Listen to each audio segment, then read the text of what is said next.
السلام علیکم ورحمۃ اللہ وبرکاتہ۔ نحمدہ ونصلی ونسلم علی رسول الکریم۔ حج میں جن چیزوں کا مظاہرہ بہت واضح ہے ان میں سے ایک یہ کہ اسی میں موت کے بعد کے احوال کا ایک نمونہ سامنے آ جاتا ہے۔ جب کوئی مسلمان حج کے لیے گھر سے چلتا ہے، گھر بار و اعزاء اقربا، احباب و اصحاب و وطن کو چھوڑ کر روانہ ہو جاتا ہے، گویا دوسرے عالم کا سفر ہے۔ جن چیزوں میں دل لگا ہوا تھا وہ سب چھوٹ گئی، دوستوں کی مجلسیں ختم ہوئیں، جن سے الفت تھی وہ جدا ہو گئے۔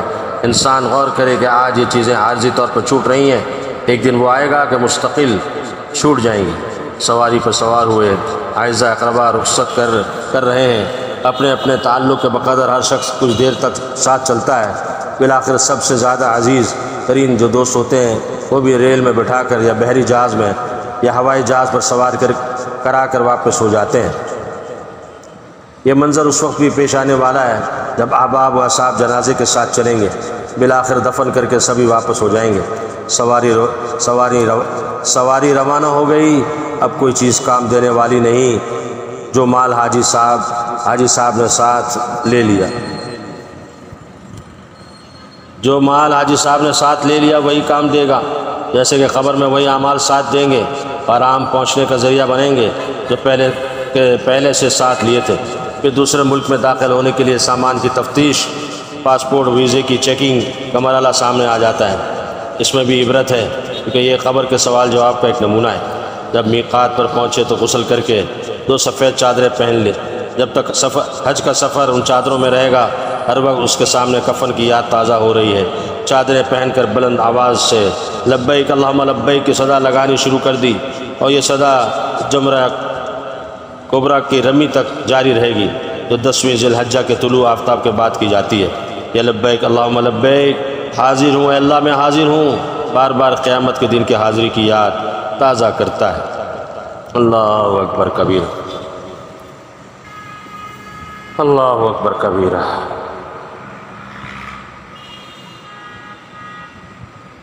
حج کا سفر آخرت کی طرف جانے کی یاد تازہ کرتی ہے۔ اللہ تعالیٰ کے پاس جانے سے پہلے اللہ سبحانہ و تعالیٰ ہمیں بھی اس کی تیاری کی توفیق نصیب فرمائے، آمین۔ حج اسلام کا 5واں رکن ہے۔ نماز روزہ جانی عبادت ہے، زکوٰۃ و صدقات مالی عبادت ہے۔ حج مالی عبادت بھی ہے اور جانی بھی۔ اس میں پیسہ بھی خرچ ہوتا ہے اور مشقت بھی اٹھانی پڑتی ہے۔ صاحب استطاعت پر حج کرنا فرض ہے۔ سورہ آل عمران میں ارشاد خداوندی ہے، اعوذ باللہ وَلِلَّهِ عَلَى النَّاسِ حِجُّ الْبَيْتِ مَنِ اسْتَطَاعَ إِلَيْهِ سَبِيلًا وَمَنْ كَفَرَ فَإِنَّ اللَّهَ غَنِيٌّ عَنِ الْعَالَمِينَ۔ اللہ کے واسطے لوگوں کے ذمے اس مکان کا حج کرنا لازم ہے، اس شخص پر جو کہ طاقت رکھے وہاں تک کی سبیل کی۔ جو شخص منکر ہو، اللہ تعالیٰ تمام جہاں والوں سے غنی ہے۔ رسول اللہ صلی اللہ علیہ وسلم سے سوال کیا گیا، استطاعت کیا چیز ہے؟ استطاعت کیا چیز ہے جس کی وجہ سے حج فرض ہوتا ہے؟ آپ علیہ السلام نے فرمایا، زاد و راحلہ، یعنی سفر خرچ اور سواری۔ اس سے معلوم ہوا مکہ معظمہ تک آنے جانے حج کے اخراجات ملکیت میں ہونے سے حج فرض ہو جاتا ہے۔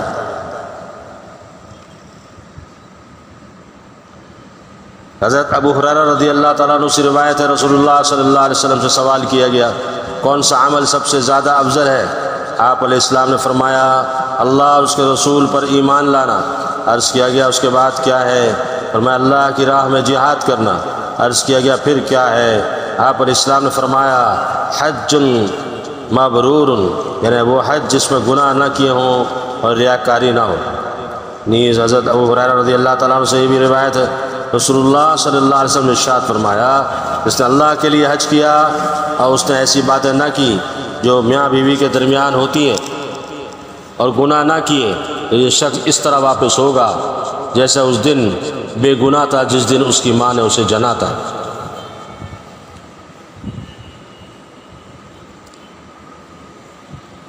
اللہ سبحانہ وتعالی ہم سب کو یہ سعادت نصیب فرمائے۔ حرمین شریفین کی حاضری، حج بیت اللہ روزہ پاک روزہ رسول اللہ صلی اللہ علیہ وسلم پہ حاضری کی سعادت نصیب فرمائے، آمین۔ عرفات کا میدان حشر کا ایک نمونہ ہے۔ لک و دک میدان میں کھڑے ہیں، دھوپ بہت سخت ہے، عظیم اجتماع میں موجود ہیں، مغفرت کی امید ہے، گناہوں کا خوف ہے۔ اللہ جل شانہ نے عالم ارواح میں جب الست بربکم کا عہد لیا تھا اور حضرت آدم علیہ السلام کی ساری ذریت کو ان کے پشت سے نکال کر وادی نعمان میں جمع فرما کر الست بربکم کا عہد لیا تھا، سب نے مل کر بلا کہہ کر جواب دیا تھا۔ عرفات میں وہ عہد بھی تازہ ہو جاتا ہے۔ وادی نعمان عرفات کے قریب ایک جگہ ہے۔ عرفات، منا، مزدلفہ میں طرح طرح کے لوگ، مختلف زبانیں، ہزاروں آدمیوں کی بے چینی، حیرانی، پریشانی کا عالم، یہ سب امور قیامت کے دن کے مناظر کو یاد دلاتے ہیں۔ اللہ جل شانہ منعم، محسن و مربی ہے، صفات کمالیہ سے متصف ہیں۔ عقلاً و طبعاً محسن سے محبت کرنا ضروری ہے۔ اہل ایمان کی صفات میں فرمایا یحبونہم ویحبونہ، وہ اللہ سے محبت کرتے ہیں، اللہ ان سے محبت فرماتا ہے۔ اور فرمایا والذین آمنوا اشد حبا للہ، جو لوگ ایمان لائے اللہ کی محبت میں سب سے زیادہ بڑھ کر ہیں۔ تمام عبادات میں جہاں نیاز مندی اور بندگی کا مظاہرہ ہے، وہاں عشق و محبت کے مظاہرے کا پہلو حج میں بہت زیادہ نمایاں ہے۔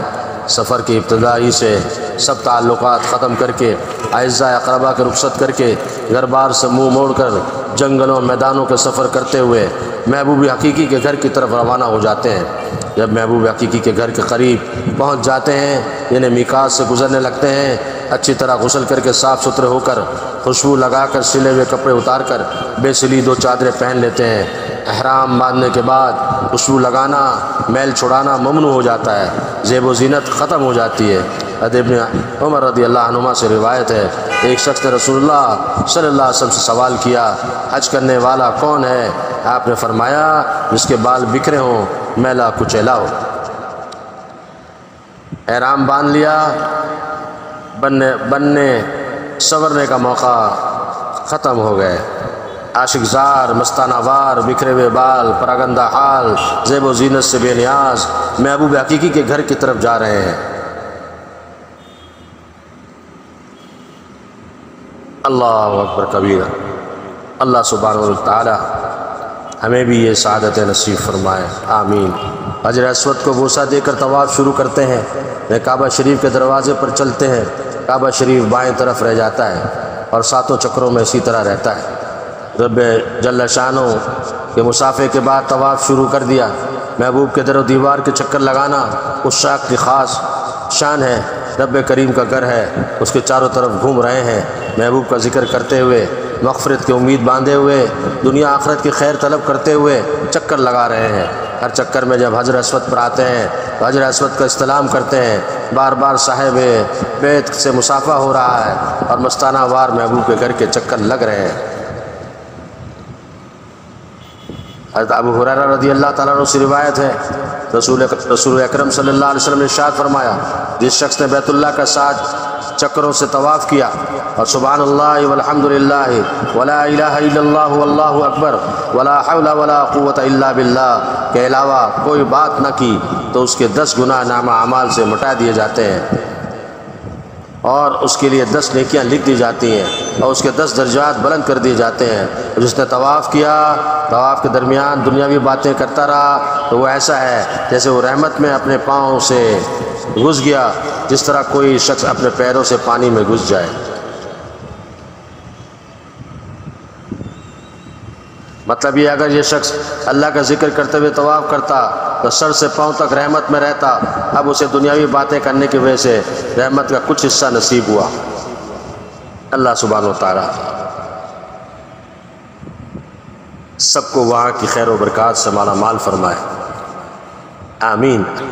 احرام باندھ لیا، بننے سنورنے کے مواقع ختم ہو گئے، عاشق زار، مستانہ وار، بکھرے ہوئے بال، پراگندہ حال، زیب و زینت سے بے نیاز محبوب حقیقی کے گھر کی طرف جا رہے ہیں۔ رسول اللہ صلی اللہ علیہ وسلم سے دریافت کیا گیا کون سا حج افضل ہے؟ آپ نے فرمایا یعنی زور زور سے تلبیہ پڑھنا اور قربانی کا خون بہانا۔ میں حاضر ہوں کی رٹ لگاتے ہوئے بیت اللہ کی طرف روانہ ہیں۔ یہ سب عاشقانہ رنگ ہے۔ ان عاشقوں کے بارے میں ارشاد نبی صلی اللہ علیہ وسلم کہ حج اور عمرہ کو جانے والے حج اور عمرے کو جانے والے اللہ کی بارگاہ میں پہنچنے والے مہمان ہیں۔ اگر اللہ سے دعا کریں تو قبول فرمائیں، اگر اس سے مغفرت طلب کریں تو ان کی مغفرت فرما دے۔ ارشاد فرمایا رسول اللہ صلی اللہ علیہ وسلم نے کہ بلا شبہ فرشتے سواری پر سفر کرنے والے حجاج سے مصافحہ کرتے ہیں، اور ان میں جو پیدل چلیں ان سے گلے ملتے ہیں۔ دو چادریں پہنے ہوئے، بال بکھرے ہوئے، میلے کچیلے حال میں مکہ معظمہ میں داخل ہوئے۔ اب مسجد حرام میں جانا ہے جو بیت اللہ کے چاروں طرف ہے، مستحب ہے مع اللہ کی طرف سے مسجد حرام میں داخل ہو، کیونکہ ادھر کعبہ شریف کا دروازہ ہے۔ جب کسی کے یہاں جاتے ہیں تو دروازے سے جانا ہوتا ہے۔ رسول اللہ صلی اللہ علیہ وسلم مع اللہ والی جانب سے داخل ہوئے، یہ سب کے لیے سنت قرار پا گیا۔ مسجد حرام میں داخل ہو کر سب سے پہلا کام طواف بیت اللہ ہے۔ طواف کیا ہے؟ اللہ کے گھر کے چاروں طرف گھومنا ہے، اللہ کے گھر کے چاروں طرف گھومنا ہے۔ حجر اسود سے ابتدا ہے، اسی پر ہر چکر کی انتہا ہے۔ اللہ کا گھر دیکھ لیا، یہ گویا دنیا میں اللہ سے ملاقات ہے۔ اللہ کا گھر دیکھ لیا، گویا دنیا میں اللہ سبحانہ وتعالیٰ سے ملاقات ہے۔ اس دنیا میں ان آنکھوں سے اللہ تعالیٰ کو نہیں دیکھا جا سکتا، اس کے گھر کو دیکھ لیا، بہت بڑی نعمت ہے۔ بعض حدیثوں میں آیا ہے حجر اسود اس زمین میں اللہ کا ہاتھ ہے، یعنی جو شخص اسے بوسہ دے گا یا چھوئے گا گویا اس نے مالک حقیقی جل شانہ سے مصافحہ کر لیا۔ حضرت عبداللہ بن عمر رضی اللہ عنہما نے بیان کیا رسول اللہ صلی اللہ علیہ وسلم حجر اسود کے سامنے تشریف لائے، پھر اپنے دونوں ہونٹ اس پر رکھ دیے اور دیر تک روتے رہے۔ پھر جو آپ نے التفات فرمایا، عمر بن خطاب رضی اللہ تعالیٰ عنہ نظر پڑ گئے، وہ بھی رو رہے تھے۔ آپ نے فرمایا اے عمر، یہاں آنسو بہائے جاتے ہیں۔ اللہ اکبر کبیرہ۔ اللہ سبحانہ وتعالیٰ ہمیں بھی حرمین شریفین کی قبولیت والی حاضری کی سعادت ساتھ عافیت کے بار بار نصیب فرمائے، آمین۔ یہ عشرہ جو یکم ذی الحجہ سے شروع ہوا، 10 ذی الحجہ پر جس کی انتہا ہوگی۔ عشرہ ذی الحجہ سال کے 12 مہینوں میں بڑی ممتاز حیثیت رکھتا ہے، اور پارہ عامہ میں یہ جو سورہ فجر کی ابتدائی آیات ہیں، والفجر ولیال عشر، اس میں اللہ تبارک و تعالیٰ نے 10 راتوں کی قسم کھائی ہے۔ اللہ تعالیٰ کو کسی بات کا یقین دلانے کے لیے قسم کھانے کی ضرورت نہیں، لیکن کسی چیز پر اللہ تعالیٰ کا قسم کھانا اس چیز کی عزت اور حرمت پر دلالت کرتا ہے۔ تو اللہ تعالیٰ نے سورہ فجر میں جن راتوں کی قسم کھائی ہے، اور خود نبی کریم صلی اللہ علیہ وسلم نے ارشاد فرمایا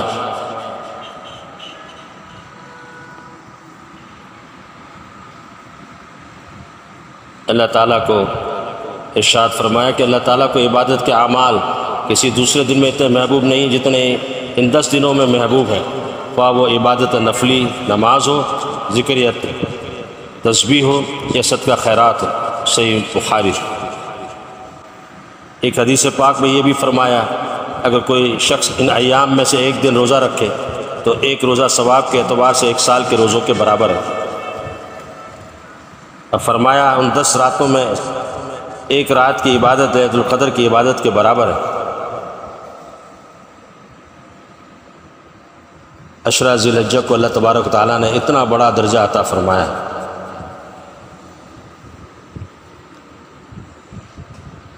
ان ایام اس سے بڑی اور کیا فضیلت ہوگی کہ وہ عبادتیں جو سال بھر کے دوسرے ایام میں انجام نہیں دی جا سکتی، ان کی انجام دہی کے لیے اللہ تعالیٰ نے اسی زمانے کو منتخب فرمایا۔ مثلا حج ایک ایسی عبادت ہے جو ان ایام کے علاوہ دوسرے ایام میں انجام نہیں دی جا سکتی۔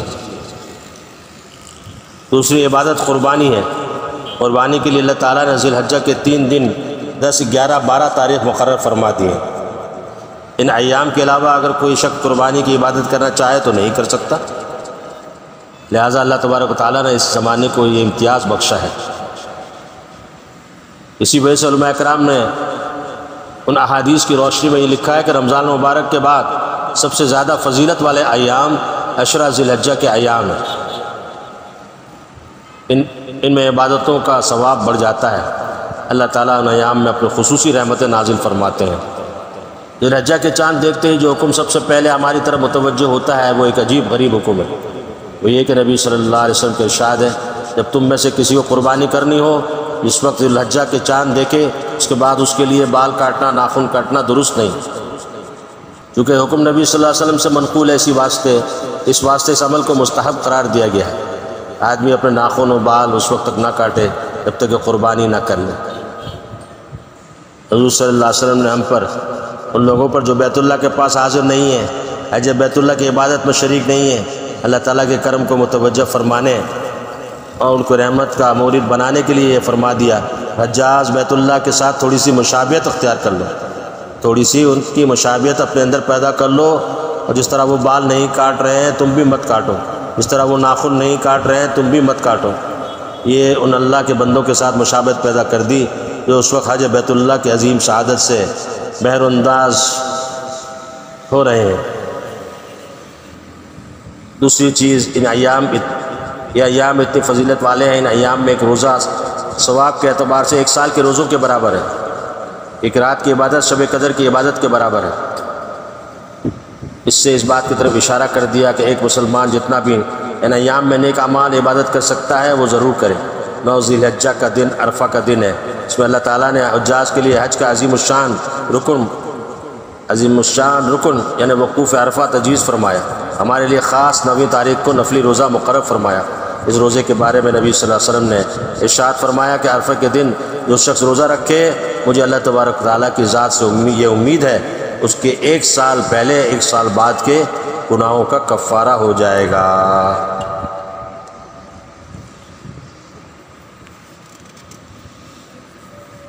ان ایام میں تیسرا عمل تکبیر تشریق، عرفہ کے دن کی نماز فجر سے شروع ہو کر 13 تاریخ کے عصر تک جاری رہتی ہے۔ یہ تکبیر ہر فرض نماز کے بعد 1 مرتبہ پڑھنا واجب قرار دیا گیا ہے۔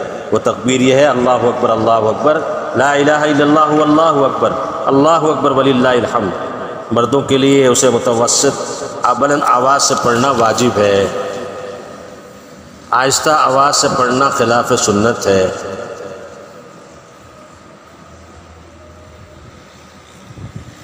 خواتین کو آہستہ آواز سے کہنا چاہیے۔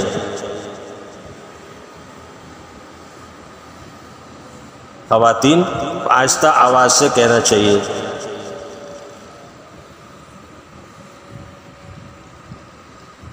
اللہ سبحانہ وتعالی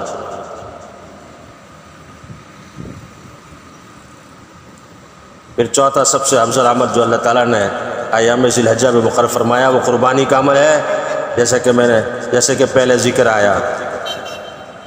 اللہ سبحانہ وتعالی ہمیں قربانی کی بھی سعادت نصیب فرمائے، روزے کی بھی توفیق نصیب فرمائے رکھنے کی۔ اللہ تعالیٰ اسی خیر و برکات سے ہمیں مالا مال فرمائے، آمین آمین آمین۔ وآخر دعوانا الحمدللہ رب العالمین، والسلام علیکم ورحمۃ اللہ وبرکاتہ۔